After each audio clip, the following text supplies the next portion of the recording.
Nama Khawarij ini kata para ulama sudah muncul di zaman Nabi Shallallahu Alaihi Wasallam.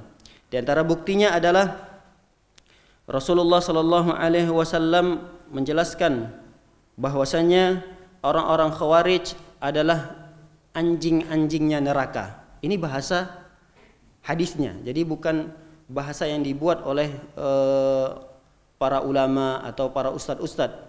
Kok kasar sekali bahasanya anjing? Ya karena memang tindakan mereka juga lebih parah dan lebih kotor daripada ucapan ini. Kata Rasulullah, al-khawariju qilabu ahlin nar. Orang-orang Khawarij ini adalah anjing-anjingnya neraka. Anjing-anjingnya neraka. Bahkan dalam hadis yang lain Rasulullah SAW mengatakan pembunuh mereka mendapatkan pahala besar. Siapa orang-orang yang membunuh orang-orang Khawarij ini akan mendapatkan pahala yang sangat besar, kata Rasulullah SAW. Rasulullah SAW bersabda, fa aina ma laqitumuhum faqtuluhum fa inna fi qatlihim ajran 'azimah liman qatalahum yaumal qiyamah. Kata Rasulullah, barang siapa yang menemui mereka orang-orang Khawarij ini, jadi seandainya kalian wahai sahabat mendapati orang-orang Khawarij yang sangat jelas keluar dari ajaran Islam, bahkan sudah berani mengkafirkan para pemerintahan-pemerintahan yang jelas bersyahadat, salat, lalu mereka berani mengkafirkan, lalu seandainya kalian bertemu kemudian kalian bunuh mereka, fa inna fi qatlihim, sesungguhnya perbuatan itu akan mendapatkan pahala yang sangat besar di sisi Allah Subhanahu wa taala yaumal qiyamah, pada hari kiamat. Tapi hal ini tidak boleh kita praktekkan di Indonesia. Misal kita memiliki teman di antara ideologinya adalah mengkafirkan pemerintah. Pak Presiden kafir, para menteri-menterinya kafir, siapa saja yang mendukung kebijakan-kebijakan pemerintah Indonesia ini semuanya kafir. Kalaulah kita melihat dan kita memiliki teman yang memiliki pemikiran seperti ini, kita tidak boleh membunuhnya secara langsung. Maksud daripada hadis ini, ketika kalian menemuinya, artinya sudah ada izin dari Rasulullah SAW. Dan di saat itu Rasul sebagai pemimpin, berarti kalau kita praktekkan hadis ini, jika memang pemerintahan kita telah memerintahkan untuk membunuh setiap orang yang memiliki pemikiran ini, boleh. Atas dasar apa? Perintah dari waliul amr, pemerintahan.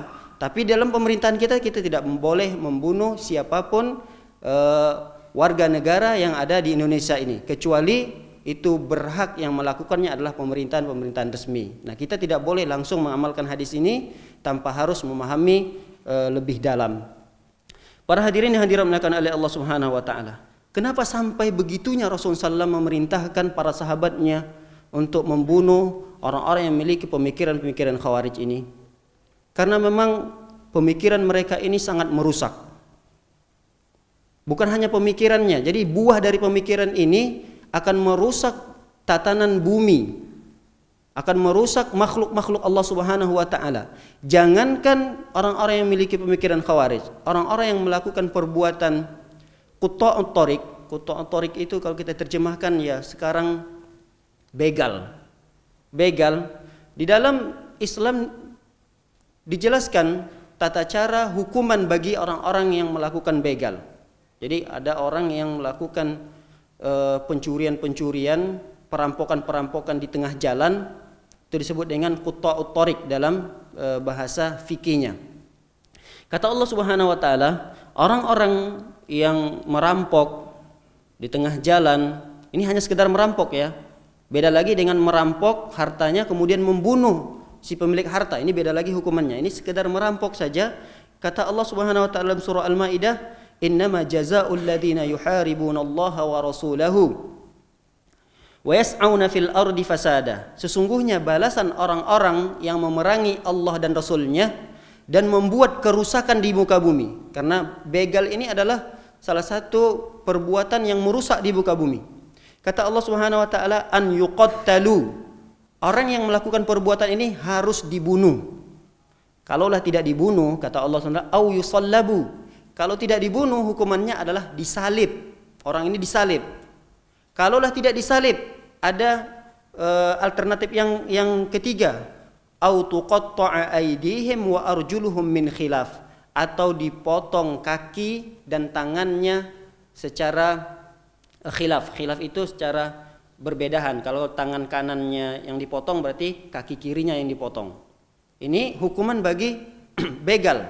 Kalaulah misalnya hukuman ini tidak tega untuk kita lakukan, maka kata Allah Subhanahu wa taala au yumfau minal ardi, atau dia diasingkan dari muka bumi. Artinya dipenjara. Ini hukuman bagi begal. Dijelaskan oleh Allah Subhanahu wa taala dalam Al-Qur'an. Bagaimana lagi hukuman bagi orang-orang yang memiliki pemikiran lebih parah daripada itu, dan tidak hanya sekedar pemikiran, akan tapi mereka wujudkan dalam tindakan nyata. Jadi tidak hanya pemikiran itu mereka laksanakan, mereka aplikasikan dalam tindakan nyata. Mereka tidak hanya sekedar mengkafirkan, akan tetapi mereka tega membunuh orang-orang yang mereka anggap kafir dari kalangan kaum muslimin.